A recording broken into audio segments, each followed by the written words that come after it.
Go now to dryerbuzz.com and follow at DryerBuzz on Twitter, Instagram, and Facebook. It's all about the buzz.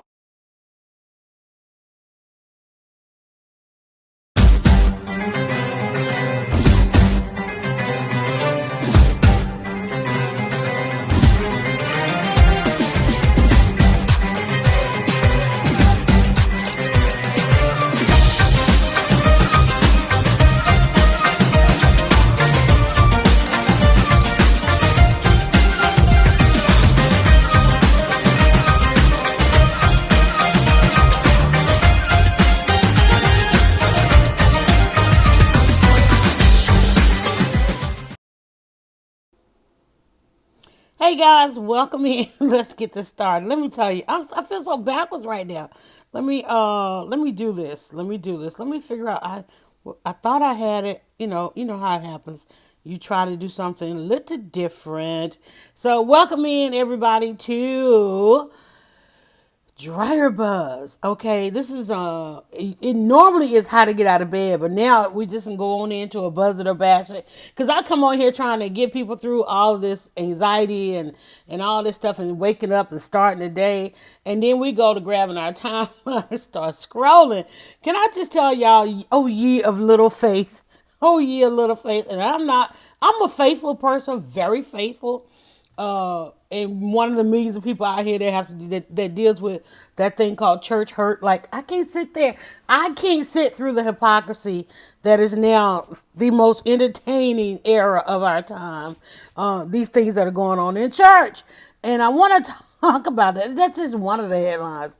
Let me make sure I got everything on the screen as copacetic as it's supposed to be.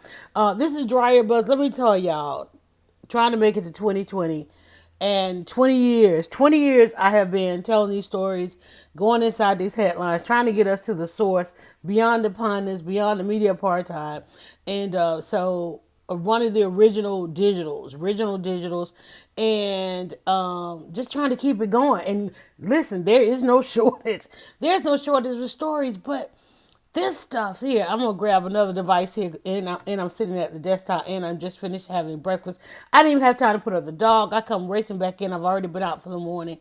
Come racing back in, and I told the dog to go around the corner, but he's somewhere hiding around here.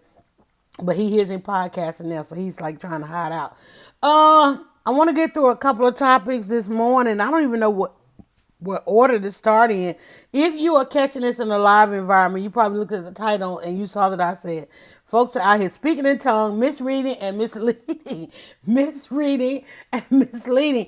The part that I'm so afraid of, and I shouldn't get into that yet. I should talk about some other stuff. In fact, let's, because I know we're going to stay on it, but let me just do a shout out. Let me do a shout out. How about this? Let me clean up the screen here. I think I'm supposed to do this. I got a new order in which things are done. Okay, there we go. All right, so Wendy Williams. Let's shout out Wendy Williams right now. And as a matter of fact, let me see. She should be on television. What time is it? No, she's coming on shortly. Those of y'all that are still able to catch her live, we get the show taped in Atlanta. So I don't know. I don't know if they feel like she's out of danger, out of the woods, or whatever. What was going on with her? But we don't get the show live in Atlanta no more. And Atlanta is a big market to lose on a live environment. So for those of you that are probably watching Wendy Williams right now as I speak, we'll get a recorded version here in just a couple of minutes. But let me say this. There's so much that can be said about Wendy. And Wendy, first of all, again, congratulations, badass, queen of all media. She got her star on the Hollywood Walk of Fame. And regardless of how a star on the Hollywood Walk of Fame comes about, you got to have some receipts to say that you deserve it. Or even, I don't, like I said, some people say, it's put on by the Chamber of Commerce. So you already know that as a business, once you join the chamber, and that's how they do. Chambers all over the city, there is something that is to up level what you're doing. Like I know here in the city that I live, you join the chamber, you get a ribbon cutting ceremony, even though you might have already been in business. And this is a big publicity thing because then you are in the paper and people, all the dignitaries come by and leaders and stakeholders in the neighborhood, in the city, they show up at your business and you have this day. So Wendy, she hung out in LA after she broke the chains with a divorce. Here's the thing is, what did I say when I shared it? I did a buzz it or bash it. I really just wanted to say buzz it, but I did a buzz it or bash it because I'm like, it's like again, the misleading thing. And Wendy did the rounds, holding back the tears and talking about the demise of her marriage, and finally walking away. But all that we had to witness before that happened, before taking a hiatus on her show, getting healthy, being in the, what was it, the, I still to this day think it was a safe house. Um, what was it? I forget, drug house, not drug house, but she was up in the drug supposedly. I don't think, y'all. I just don't know how to look at this. I don't know what is to be said about it, but over the years, people have talked about, the brutality that might have been going on in there, and she thinks she just became a hot time. See, I can't deal with people who want us to buy into their delusion. We talk all the times about how people are out here trying to make us comfortable with their choices and their decisions, and so Wendy lived a lifetime of that in this marriage, and doing this whole sister wife thing with the mistress, and then going on television talking to all these women out here like, whatever he was doing was okay, but don't bring home no babies, y'all. And these deal breakers, these lopsided, we just need to get some years in. Want to be able to say how long you've been doing this, and it goes. I'm not just talking about the married people, because single people. I just heard a guy on the radio. He come on and talk about he was like 32 and he was a unicorn because he'd never been married, didn't have any kids, and then we are looking like how, why, because I mean, everybody has their opinions on how they look at whether not to be in a union or not to be in a union. Like some single people, like, man, I've been on my own for X amount of years and things like that. Stop her first and foremost, and this goes back to how to get out of bed. First and foremost, stop waking up thinking that you got to get everybody on board with what you are doing and how you choose to live. Like, everybody always knew that, like, whoa, they keep saying that Wendy's husband got this chick on the side. And it was a little bit more the chick on the side. Hell, they was like down the street, around the corner. They was doing the whole wait till this kid turns 18 and then we break this up, and then pretending like to us, like wearing that big ass 5-pound ring like that was doing, like, it's like, just stop putting it out there. And I'm that kind of person, even though I blog and I get pulled a lot out of the overheard, I really don't need to know your business. But I understand publicity and I understand how we need to make things. But it's like, damn, you were so complicit. This is the part that gets on my nerve. It's like, you weren't even holding on to something good. You were so complicit to this person who was not only wreaking havoc in your lives, but apparently in any and all environments that y'all were in, to the point that people have written books like, this is what happened when I encountered Winnie and her husband. It's like there are books out there, they're full on chapters and whole memoirs about encountering these people. Now, and there are those, historically, people have gone off to their graves, Whitney and others. People have fought major illnesses. Method Man's wife was the Method Man's wife. Just Wendy out there trying to be this badass and have this persona, till when she came on television, it's like you gotta have security because you gotta have security. It's like, that's not even necessary. And I'm gonna tell you, and that's even a part of the world of blogging. I remember I was on a panel and I'm showing up with these other bloggers and I'm like, they got security. I'm like, why? Because they out there talking about people like this kind of stuff. And they're like, go drive us. I don't blog like that. But when we get to a point in society where success looks like this is success. You looking at Wendy getting a walk of the Hall of Fame, the badassness that she's had as a woman in broadcasting. We can't even celebrate that wholly simply because she should have had some other deal breakers so that we could really truly honor. And it's like, so, and now she got this documentary that's gonna come out that's gonna pretty much probably confirm everything we ever thought and wondered, and probably tell us some things that we didn't. Because my thing is, it's one thing to say, okay, this woman is weird as hell, but it's another thing to be concerned enough to want to know why. Like when she came on television And she's done, different television things along the way, trying to break into television broadcasting, coming from radio broadcasting. Any woman that's ever done a minute in radio, you know that if you survived in that any amount of time, well, you did your thing, right? But unfortunately, we get to a point where we talk about where women have survived. It's like they survived. They might have survived. They come out hella wounded with many scars and having sacrificed many of friendships and having thrown other women to the wolves. And the wolves being the men down the hall, or right next to you. And I'm sorry, fellas, that's just how it is with a lot of y'all. We survive y'all. And I get so tired of us having to say that. And Wendy just survived this dude to the point where prior to going into the quote unquote safe house, and I don't know, I forget what she called it, but she was on air mumbling her words as if, she was supposed to have been high. And I'm like, no, was somebody drugging her? I mean, it's like, and then she got sitting there trying to pretend like, she done hurt her shoulder. It's like, stop trying to make us comfortable with the choices that you are making. We have, I got a friend that comes on our Leading Women podcast, and she was just on, and check that episode out. For those of you on our podcast platform, check that episode out, Leading Women podcast. And we have Sean Smash comes on and talk about what's going on and how they are working to end sex trafficking, and how we are throwing our young people and our people, women and men of all ages are getting caught up in this thing on both sides. And one of the things that I love that they said, either Sean said it, that they don't use the word victim. They go right to survivor, coming out of it. Wendy is a survivor. Now, sometimes you got to tell a woman she's a survivor. Many times you got to tell a woman over and over and over and over, like, girl, I can't get down with that. What you're doing, you are, because sometimes it becomes self-inflicting when you decide to stay. And the thing about it is, if you are in these kinds of situations, the people that care about you are in the situation with you, no matter how much you try to hide it, disguise it, put all kind of pretty and cute on it. Women, we do too much of that. We dress it all up in pink, put all these different colors on there, and there's something to be said about that. So now, and I don't know that she's truly living in her truth, because it's still a hope. Well, I guess she is with the doctor. They're doing 2 treatments of her story, and we want to celebrate that. But yet and still, we can't take all this badassness that Wendy is here on. If y'all are in the live environment, you can see I have a picture on the screen of her enjoying her Hollywood walk. I mean, hell, and we just had Tyler Perry.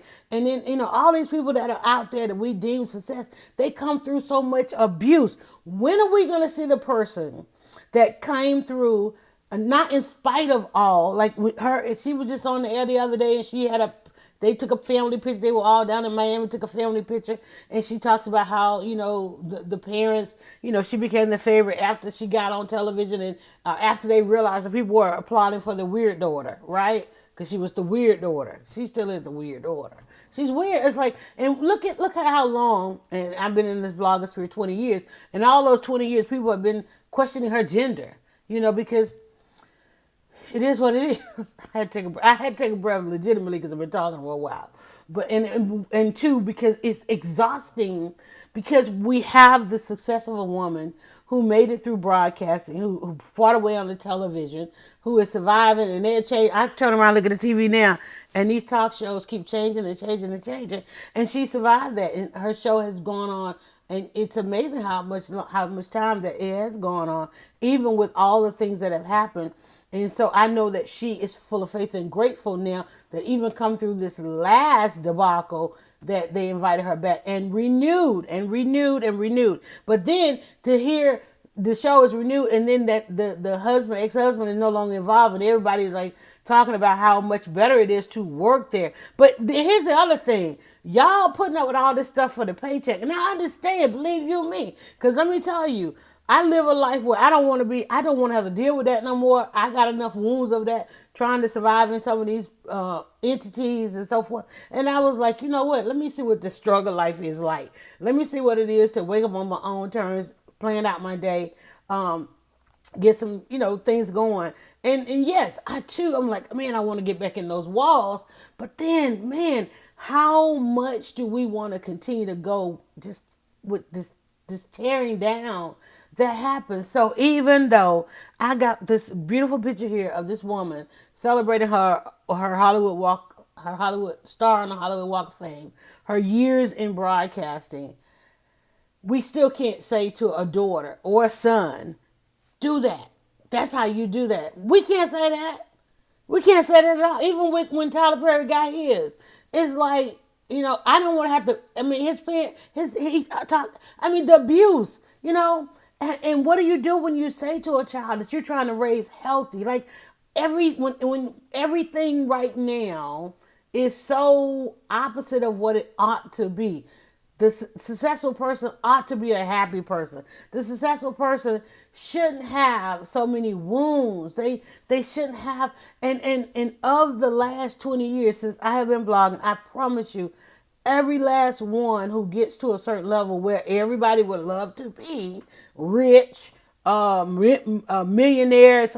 Oh, I saw a stat the other day that said our millennials are about 600,000 of them are millionaires. Just making the money because they have figured out they came through. First, they came from an amazing generation. Shout out Pat Steph on the back if you raised a millennial. But they're all doing exceptionally well. But when you look at what is in front of them, it's like what they are doing is trying not to become like nobody wants to put that many years into a marriage where the person has a mistress for that long and her ultimatum is like, you finna leave your wife now because I know she's not gonna want to deal with the fact we got a baby over here. Because even when he was like, men are gonna do this and marriage is this and marriage is that, but when they start having babies, honey, I'm like, can we get more women to have? Can we get more men and women? Can we get more of us? I'm gonna stop saying women. Can we? Because we have a podcast. We talk just about women in the Whisper Network. Okay, but can we just get more people? Like, can y'all have better deal breakers? If we all were to have better deal breakers, then we could really celebrate great moments like this. If this is what it takes to get a star on the Hollywood Walk of Fame, I would never have one. Because I don't have the patience. No, I don't need to say, oh, we got 20 years in, but y'all ain't got two memories together, right? You can't even, every time she would want to throw up a picture of her and her husband, it was that throwback photo of them looking like they just came out the trap house. I'm like, that's the only photo. I love this photo because honey, come on, tell me y'all got some more. Tell me y'all got some more, cause and then too.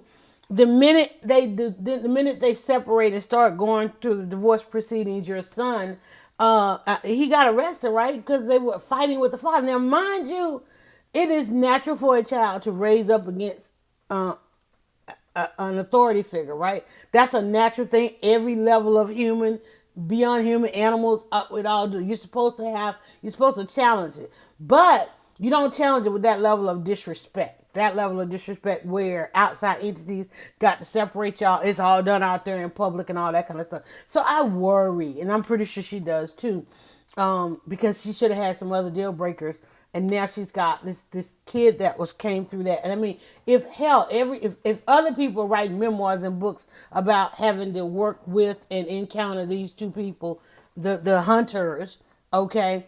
If everybody else is writing and has a story about that, you can just imagine those inside the households, and so forth. And now, you can't even. I just did what? I don't even know how many. We're 18 minutes into this, and just trying to say congratulations, but congratulations when, congratulations if. All those things, all those conjunctions we got to put on. Just simply saying congratulations. And I wish it could have been for a whole lot of other reasons that you are celebrating your length of time and being a badass in broadcasting. I wish you getting your star on the Hollywood Walk of Fame wasn't about the relationships that you tore down on the air, the hearts that had to be broken, your own heart that had to be broken. I wish that this wasn't that moment where you had to let go of everything in your life for the new people to align themselves with you, for people to finally say you deserve your accolades. I wish this wasn't the case, but it is. And I understand for those of y'all out there that are trying to do things all legit and on the up and up, it takes You see other things. You see things like this happening. You're thinking, well, damn, who do I need to go hurt? What? How do I need to call myself this, that, and the other? Do I need to lower the standards? We already got mediocre Monday. Just be mediocre. Don't even be trying to wake up great, because great ain't even a thing no more. It's not. All right. So speaking of great ain't even a thing no more. I'm gonna switch over. Let's switch this picture out. Y'all. Okay. This right here. Let me go to my timeline because I didn't even understand it. I see some of this stuff go down the timeline, and I'm not that I try to ignore it. I'm like, that can't be a thing. That really can't be a thing. And then I'm like, you start seeing it, and you see it, and you see it, so you swipe and you click and you go like, what? Okay, so we know one of the hardest and toughest discussions. Let me while I open this other device here. Let me get a couple things going here. Go ahead and get a watch party going. Look, the dog. He done snuck in. You better not. You better not get over there in that corner barking. I know y'all like, what kind of podcast is this? It's real.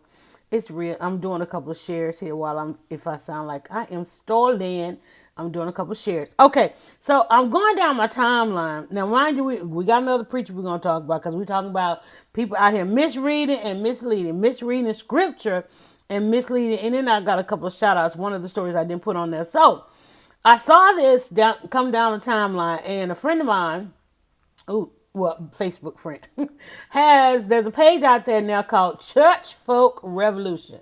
It's spelled church, okay, but I'm called Church Folk, okay, because hopefully I will get my seat on the morning bench.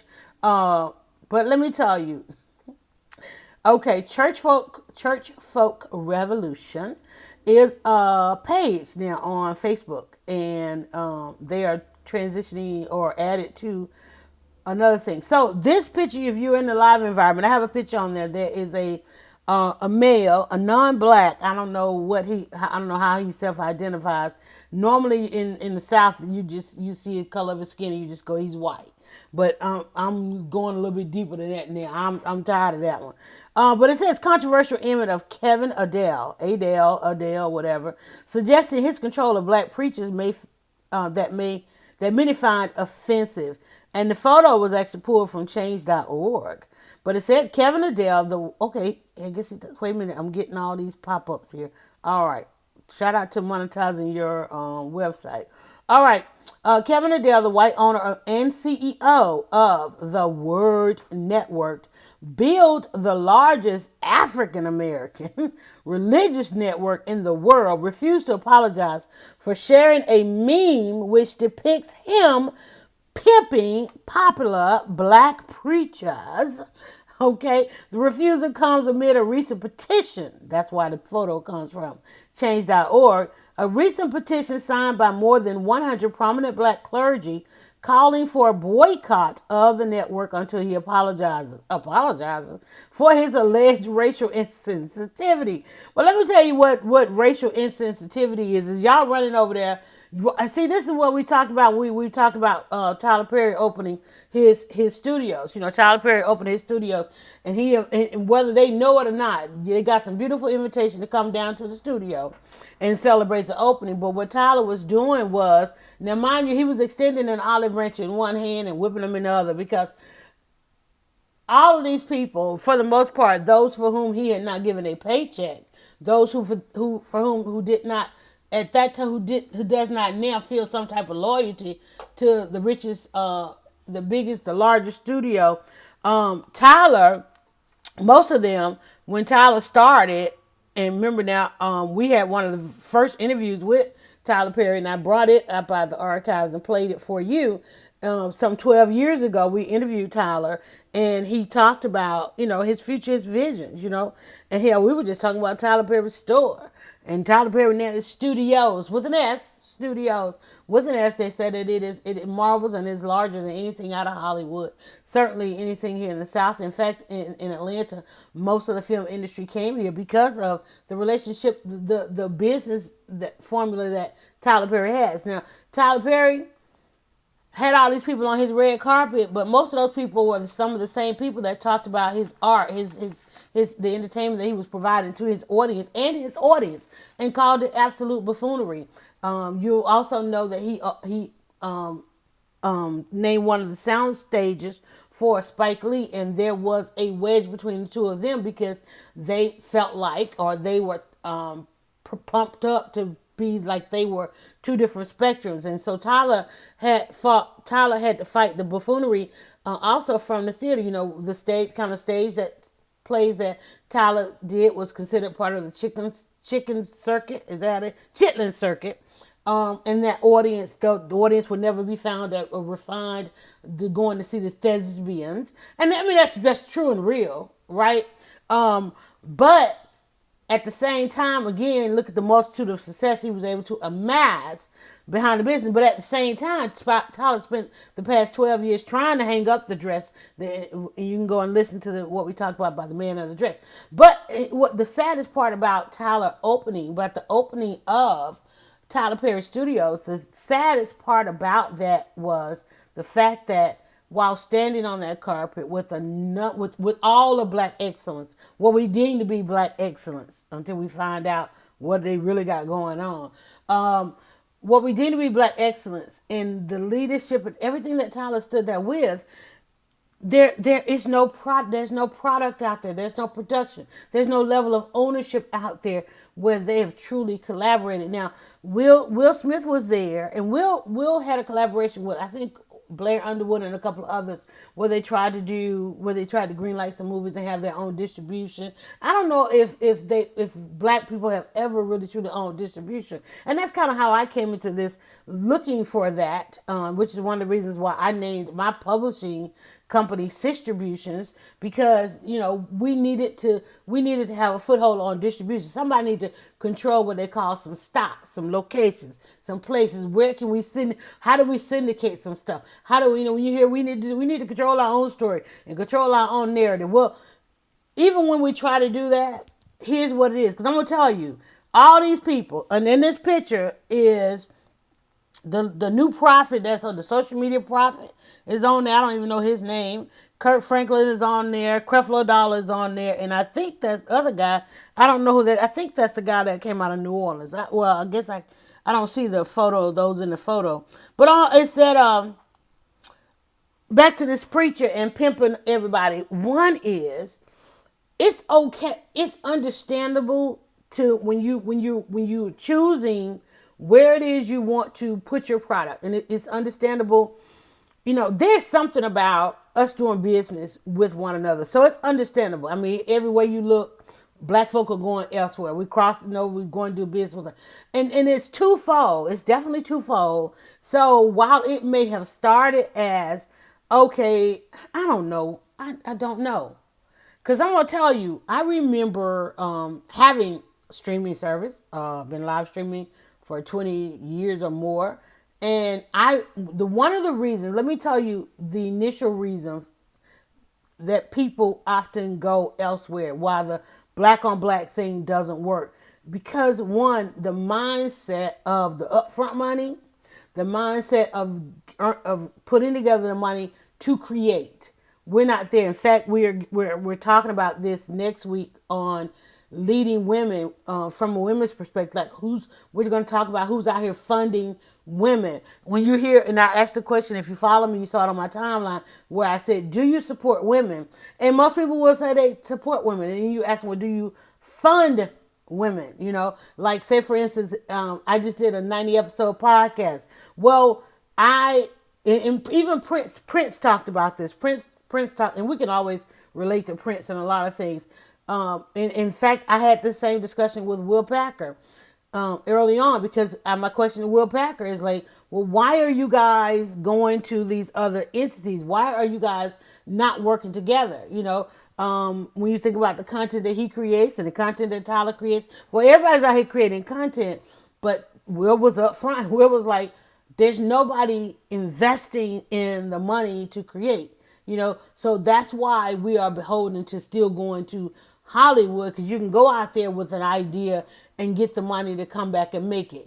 That's why TLC and them were broke and all this other kind of stuff, because we still don't have that conversation. Like, even these people I here sending sign this petition for these preachers to go and come off of that network and go build a network, go do their own thing.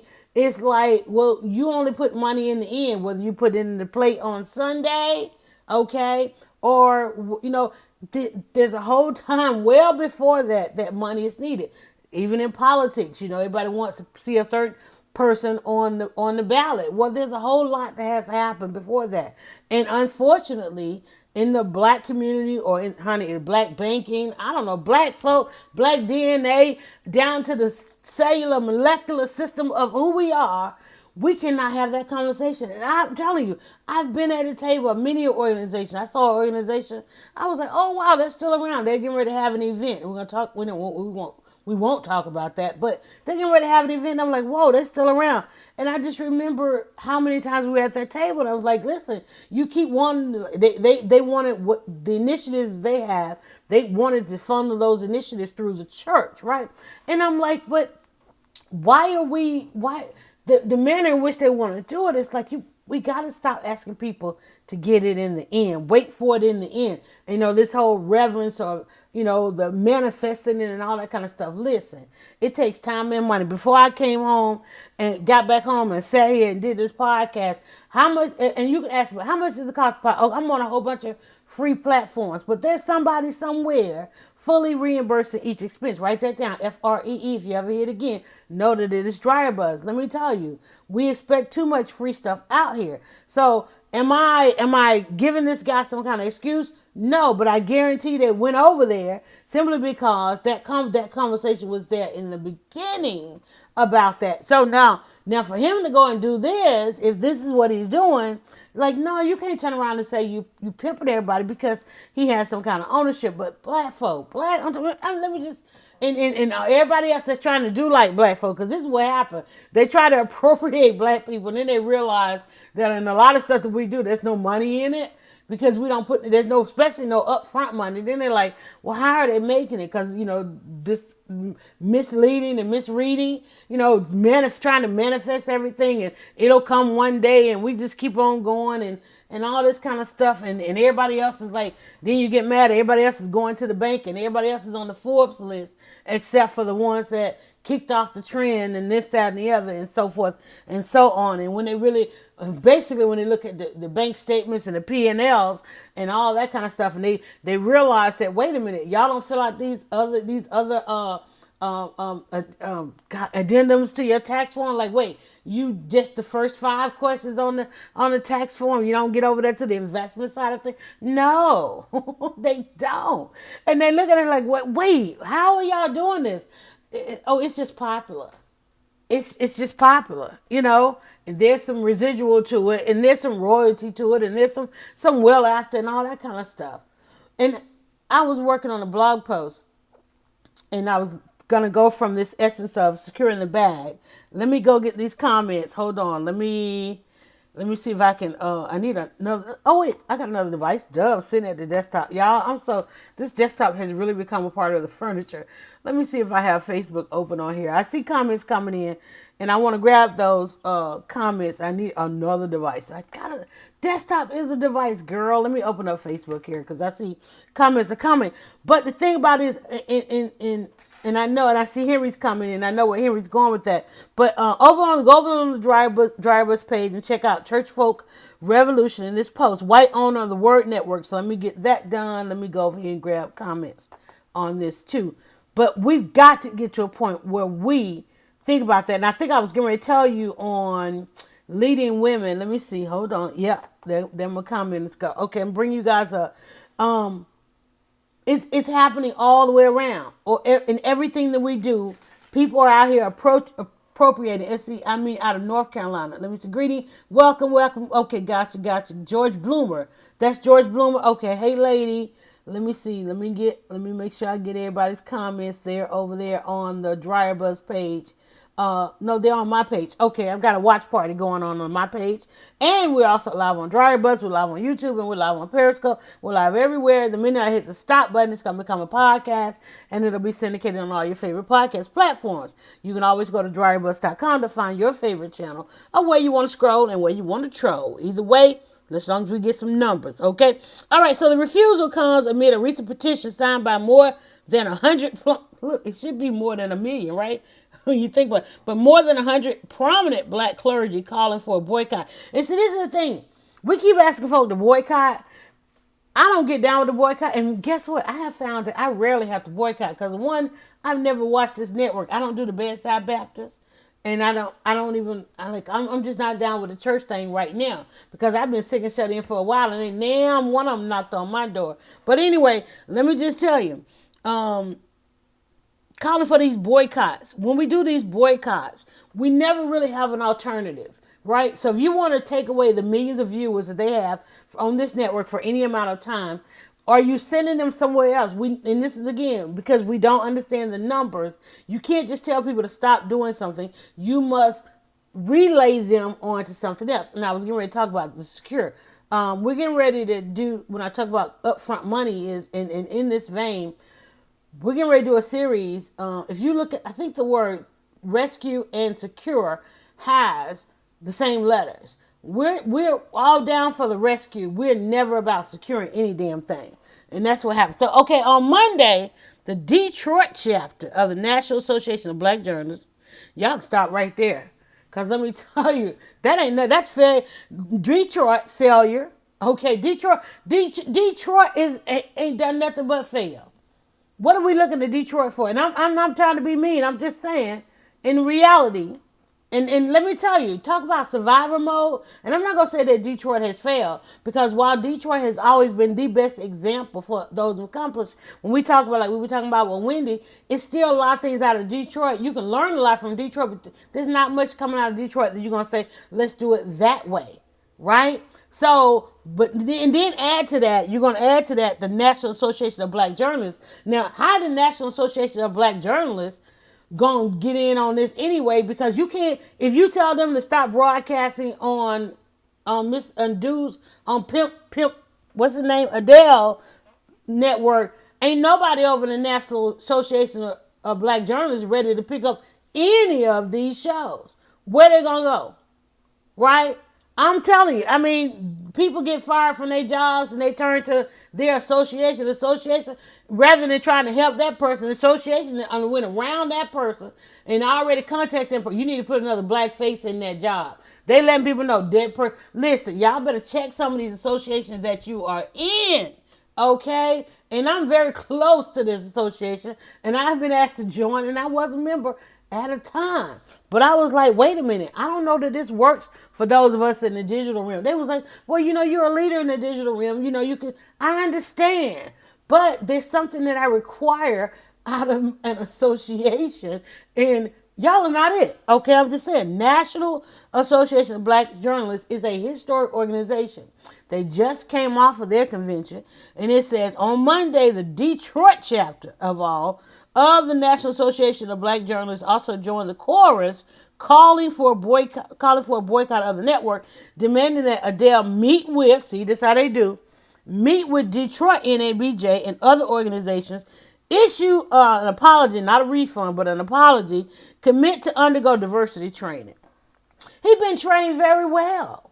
He put on the pimp suit, which ain't nobody glorifying that more than the black community.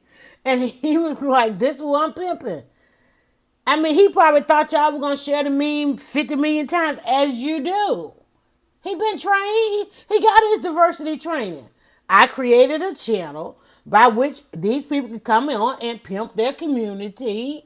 They don't have no sense of, they don't want to own nothing. So why don't I be the owner of that, right? Also, look, Adele meet with the Detroit NABJ and other organizations, issue an apology, commit to undergo diversity training, and create a plan to avoid such egregious actions in the future before the boycott ends, according to a statement posted on Twitter. What's missing in that? What's missing in those demands? And see, this is why we had the debacle with the NFL. This is why Cap's still out there trying to get a tryout. I mean, people think he don't want to play football. He still want to play football. Cap's agent is still right now texting in all up in the DMs about getting him a tryout. And when he walked back on that field, because the manifesto is never clear. The manifesto is never clear as to what we want. Who cares about an apology? All he got to do is go. An apology would mean just go delete the meme. Well, hell, it's going to be up in my broadcast now, from now to, what is it, to perpetuity. On my YouTube. It's going to be running, right? But notice there's a duality going on here. Some of this stuff is self-inflicted, okay? Because if in right in this picture there is, y'all can see, let me see if I can let me do the whole picture so y'all can see the whole picture. There we go. Okay, so y'all can see them all. All right, there you go. All right, so this one guy, hell, the first one there, the social media prophet, he had such a following online. He was over there on Periscope. Well, again, that was another free thing, and they were sending him all kind of cash apps. Okay, Kurt Franklin just went on tour. It's like, but why doesn't Kurt Franklin own a network? Okay, why does I thought Creflo? I seriously thought Creflo owned the network. I mean, hell, he owned half of Nat Al. I thought he owned it. But look what the demands are. Issue an apology. Look, can we stop asking for the apology? Like, can we stop? Like, there are several people who can broadcast. In fact, there was a streaming service that started out black owned, but you know how we do. We question everything to that level. We question all the black owned stuff. But again, we leave that because nobody wants to have the upfront conversation. Hey, nobody wants to have the upfront conversation about the upfront money. You got to have upfront money. And I'm sorry, I have sat down to the table with all kind of black businesses, and they don't. We were talking about that again on trying to get women to not just rescue women, but to secure women and to fund some of these projects. Women need to become their own funders. And we were talking about when you try and talk about money, and let me tell you, in these Facebook groups online, there are all kind of Facebook groups for entrepreneur women. And when you start trying to talk about money, they kick you out the group. They tell you, and I got a loan book one time, and I'm like, ladies, hey, why don't we do this? Come together, buy some ads, promote. Let's come together. Let's create a collective catalog and this kind of thing. Let's put our money together. Let's, and they literally, and it was I'm gonna lie to you, it was the Perry girls. They're Perry girls. When they first started, it was like they went out here and they found like all the women online who were live streaming, and when Periscope came about, even though some of us have been out here live streaming for decades, and they called themselves the Perry Girls. They invited us all into this group, and everybody was talking about, don't promote, don't self-promote, don't post this, and don't post that. And it was added to a group the other day that were like, and it's like, it's like thousands of members. I posted a picture, and it's got like 500 likes and thousands of comments on there. But yet, if I put a link on there, I'm gonna get thrown out. That's not securing a damn thing. That's crazy. And I'm like, look, okay, I'm going to put my link on this thing because it makes no sense. But those are the kind of demands. So if these brothers was to leave this guy right here and go on a network, those are the kind of demands that people would probably put. I'm like, how do you have a group, a Facebook group that's got like hundreds of thousands of members, and you like no spam and no promotion, no self-promotion? It's like, what is it we don't understand that's how this thing works? Because we're all up and about rescue. Now here comes the Detroit. First of all, Detroit needs to be rescued in and of itself.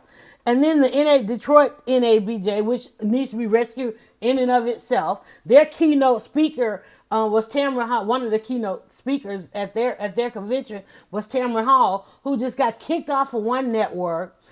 Just got another show. People, as soon as she got kicked off, they were like, well, we need that job. We need to keep a black face in that job. Kevin Oliver is on here. Kevin Oliver, I think, is adjacent. I'll do that. Adjacent to this conversation. Really good information. Please follow that brother if you want to know what's going on and all of them through this. And what was I talking about? Oh my God, let me not lose my thought. What was I saying, y'all? Y'all listening and commenting. But I was talking about the money. I was talking about this guy.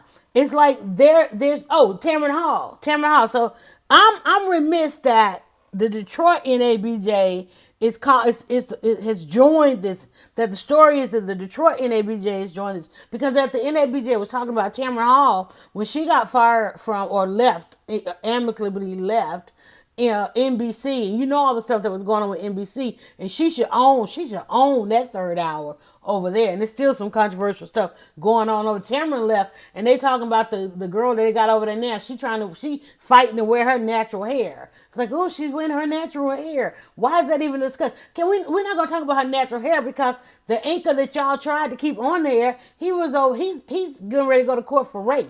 So a black woman, her fight is, damn, I just want to wear my hair the way I was born with. And this guy over here, he been having affairs, multiple affairs, cheating on his wife, damn near allegedly abusing every woman he come in contact with, allegedly. And I think this one woman just had a suicide attempt. All this, it's crazy. It's crazy. People, like I said, people are out here, I had to take a sip, y'all. People are out here misleading and misreading. I'm simply asking you to buzz the basher. Let me get my stuff back on the screen here. We'll minimize this photo, and but we'll still talk about it, because I'm still reading. So they want this guy, the pimp, who's pimping the preachers, who pimping the people. Okay, there's always a head to this snake, y'all. Oh, it's not easy. It's not easy to own a network. It takes time. Well, see, that's what we're talking about, Kevin. We're talking about, that's the hard conversation. That's the conversation you get kicked out of Facebook groups for. We're talking about, we're always out here trying to rescue everything, but we're not out here trying to secure nothing. People talking about they're trying to secure the bag. That bag, honey, once they tax that bag, once they tax that bag, and once everybody that helped you get that bag, get that piece, it's like you ain't got nothing left but a change purse. Kevin, thank you so much for jumping on here. I think he saw the picture and knows that we are talking about Church Folk Revolution. Please go and like the page. Kevin, did he dang? Let's see. Okay, wait a minute. Kevin says it's not easy to own a network. It takes capital. That black pastors really don't have. The guy in charge of programming over at TBN went to the Word Network. Last name Crouch. Oh, the other one. Okay, got you. Did he? Dang. And see, that's the thing, because these pastors out here, but see, we have this mental wealth. What do they, like the Falcons talking about, they've had some moral victories. Well, we need you to put up some real victories, okay, Falcons? So we've got the moral wealth. In this reverence of all this stuff, we want these things. We feel like these things, having these things, and then this whole stuff, all this stuff we want to do in the afterlife, as opposed to doing with this life. Let me keep reading again, because I was distraught when I saw Detroit. Okay, Detroit chapter, and then the Detroit chapter of the NABJ, National Association of Black Journalists. The National Association of Black Journalists joining in on this, asking people to boycott. When you're talking about, okay, you're telling millions of people to turn off the network, but you can't tell them where to turn. Where are you going to relay that so that you then can truly count and assess and measure? I was talking with the app. There's an app, new app. You guys have seen me tweeting, and I'm like, wait a minute, there's a glitch in your app. I'm referring people. I can't see how many people I'm referring, because I should have some commissions rolling in on this thing. And then they like, wait a minute, well, you got to do this, you got to do this. And said, no, y'all need to fix that. That's not how this works. That's not how digital works.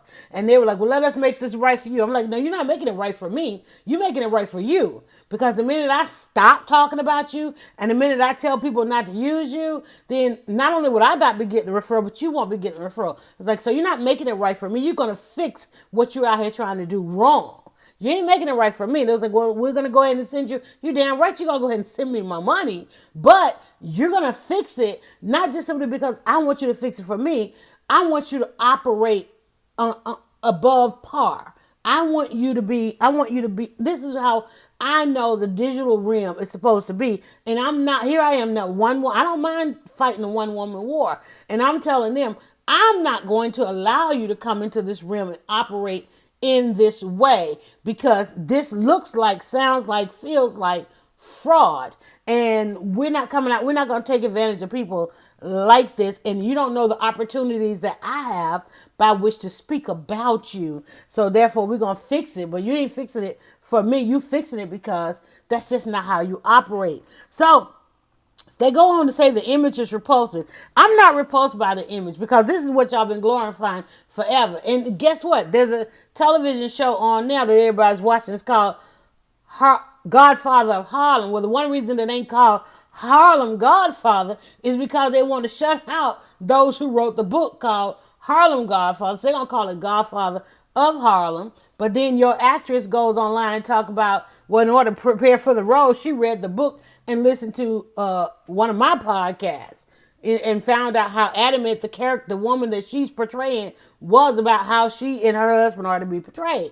You probably should have told her not to mention that because now we know that the book was in the room and, all things will be handled. So it's crazy again. And one of the reasons, let me tell you, when they did the book, when she wrote the book, when the widow of Bumpy Johnson wrote the book, here again, everybody wanted to buy a copy of the book. But y'all, it takes time to write the book. Try and go and say, will you invest? In fact, they did a Kickstarter. They did a Kickstarter for the book. And people gave money because she couldn't, even being the widow of Bumpy Johnson, couldn't go to the publishing house and for whatever reason didn't even want to. Maybe their deal was bad because they're all about people, all about robbing people. But again, trying to have that conversation of upfront money. We gotta stop trying to rescue it. But here you got Detroit NABJ trying to rescue these people and their content where there was nothing in place to secure that content. Oh, one day in the future, people are going to want to watch church online. They're going to want to, all these screens are going to become available and people are going to watch that. Now, yeah, there were a lot of people screaming that and saying that and streaming it, but it's like, oh, you can't go to that church. That church, well, and they'll tell you, go sit in any of these churches. They'll tell you, well, we got a mortgage and we got the new building and we want to build an edifice here and an edifice there. And we want helicopters and multi-locations. And the preachers, when they get to the end of the month and their money ain't come in, they start telling on themselves. They want to go to the white linen cloth restaurants and those kinds of things. Right. Influence is everything. Let me tell you, money is everything. Money is everything. And they start telling you, this church, y'all like this nice sanctuary. Well, it costs money. Y'all, I ain't asking this man to take off his pimp suit. I ain't asking this man. Sorry to this man. I'm sorry y'all mad at this man. Because I'm going to tell you right there, and even in this picture, there's four brothers, is it 4 or 5 of them, behind him, and you can't go to neither one of them. And Kevin is coming and already told you it's not that easy to own a network. It takes capital that black pastors really don't have. And that's our question. Why do they not have it? TBN is opening its doors, and Impact is also taking up the slack. So, the slack, y'all. Okay, wait a minute. Let me get a little bit more information out of here. Because we got to know why we mad, y'all. We got to know why we mad. And we got to know why they keep going to that. Because we don't have that upfront conversation about capital. Capital. We don't even say that word enough. It takes capital. Before I came on this podcast, I was literally speaking to someone about becoming a vice president of this entity I'm getting ready to do. And let me tell you, I went into the inbox and it wasn't with a brother. And this guy has been like, man, I want to put you on a platform. I want to put you on a platform. I want to put you on a platform. And I'm like, wait a minute. What does this even look like? Right? And I'm like, and I went to the sisters. I said, listen, I need you to manage this. I need you to secure this. Because, I said, you already see how we as women have to be rescued. How do we then secure this content that I'm putting out there? This man wants to put this content on the platform. I need you to go negotiate that. I'm like, and I wasn't trying to handle it myself because I'm like, I know that ain't what I do. I do the content. I'm like, I'm gonna go do this podcast. While I'm in this podcast, I'm gonna make this connection, and y'all go get this negotiation. Handle that, right? Handle that. And what do you need me to do? Let's go. Let's talk about the split. Okay, let's talk about the capital. I need to go after this capital. Let's talk about the split. Start talking about that. You want everybody want loyalty. That's loyalty. That's loyalty. Hopefully, I finished a couple of those stories. Y'all let me know in the comments if I jump. Because I will jump because it all comes through my mind. And we're at 54 into this. All right, the image is repulsive. Going back to the Christian thing. The image is, we didn't even talk about the other pastor, y'all. We're talking about misleading and misreading. For those of you just jumping on, you're listening to Buzz It or Bash It with dryerbuzz.com. The image is repulsive as it utilizes racial stereotypes and denigrates community leaders in the process. Now, these community leaders probably over there saying, please don't rock the boat. Because, that's the first thing they'll tell us. Don't y'all go rocking the boat. Because they know y'all ain't got nowhere for them to go. Y'all got nowhere for them to go. The statement from the executive board of the NABJ, Rashad Ritchie has liked the post, and shout out to Rashad, who's also going into this arena. Y'all gonna be going to his church in a minute.